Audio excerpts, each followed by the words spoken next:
Hello friends, welcome to Alam classes. आज हम लोग पढ़ेंगे मौसम और जलवायु को। तो चलिए देखते हैं। बिहार का विस्तार बड़े क्षेत्र में है। इसमें अनेक गांव, शहर एवं जिले हैं।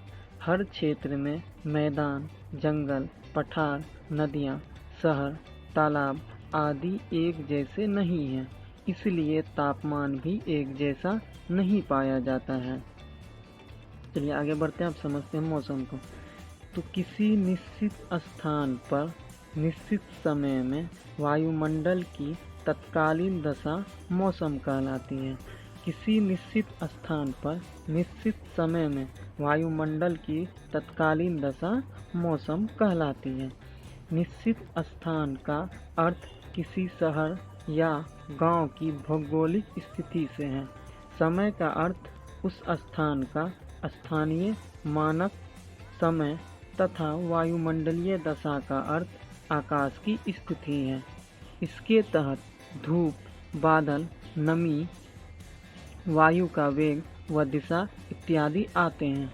इन दशाओं का सम्मिलित रूप मौसम को दर्शाता है। मौसम एक परिवर्तनशील तत्व है जो स्थान और समय के अनुसार परिवर्तित होता रहता है।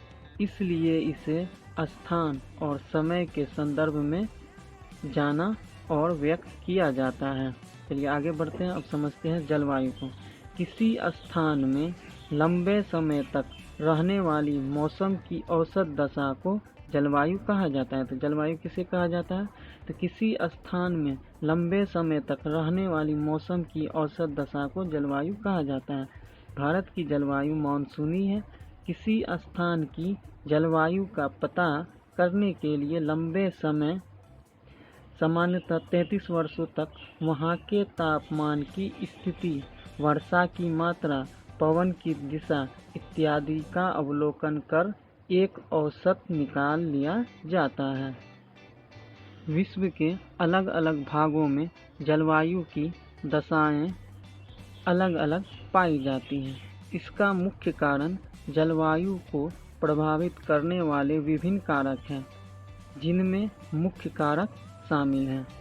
पहला है अक्षांशीय स्थिति, दूसरा है समुद्र तट से दूरी, तीसरा है पर्वतों की दिशा व अवरोध, चौथा है समुद्री धाराओं की दिशा, पांचवा है पवन की दिशा, छठा है समुद्र तल से ऊंचाई और सातवां है तापमान। जलवायु को प्रभावित करने वाले कारक को अंग्रेजी शब्द लैंडफॉर्म से आसानी से समझा जा सकता है। एल फॉर लेटीट्यूड, जिसे हिंदी में अक्षांश बोलते हैं। ए फॉर ऑल्टीट्यूड, जिसे ऊंचाई बोलते हैं। N for near from sea, यानी समुद्र से निकटता। D for direction of wind, पवन की दिशा। एफ फॉर फॉरेस्ट, यानी वन। ओ फॉर ओशियन, समुद्री धाराएं। आर फॉर रेन, वर्षा। और एम फॉर माउंटेन, यानी पर्वत। क्या आप जानते हैं वायु दाब को मिलीबार प्रति वर्ग सेंटीमीटर में मापा जाता है। पृथ्वी पर ताप का मुख्य स्रोत सूर्य का ताप है। सूर्य के ताप से जलवायु एवं पृथ्वी गर्म होते हैं। वायु में उपस्थित ताप की मात्रा को ही वायुमंडल का तापमान कहते हैं। इस कारण धरातल पर तापमान सूर्य से प्राप्त सूर्य की किरणें भूमध्य रेखा पर सीधी पड़ती है, जिसके कारण इसके आसपास के क्षेत्रों में गर्मी अधिक पड़ती है।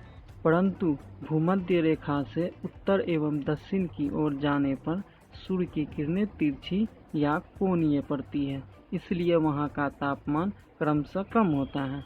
जहाँ सूर्य की ऊष्मा नहीं पहुँचती, वहाँ निम्न तापमान के कारण सदैव हिम जमा रहता है। यह शीत प्रदेश कहलाते हैं।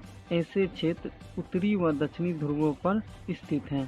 क्या आप जानते हैं उच्च दाब से निम्न दाब की ओर होने वाली वायु को गति को पवन कहते हैं। पवन किसको कहते हैं?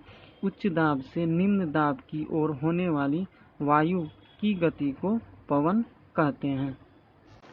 अगर आपको लगता है कि इस वीडियो से हमने कुछ सीखा है तो लाइक कीजिए, कमेंट कीजिए और शेयर कीजिए अपने दोस्तों के साथ। मिलते हैं फिर अगले वीडियो में।